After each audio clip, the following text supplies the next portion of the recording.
Hello, I am Aashifa, a machine learning enthusiast. I studied machine learning as part of my curriculum. This is when I was introduced to TensorFlow. TensorFlow is a Python framework used in deep learning and machine learning as well.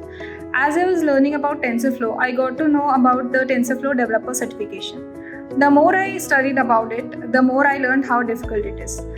Then, as we were trying to do this certification, we were introduced to the byteXL team.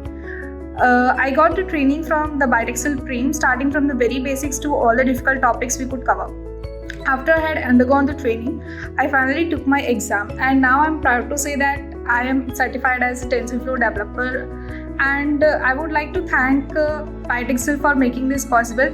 It is like all the efforts of byteXL, and all my efforts have been paid as I am finally certified as TensorFlow developer. So I would like to take this opportunity to thank byteXL. Thank you.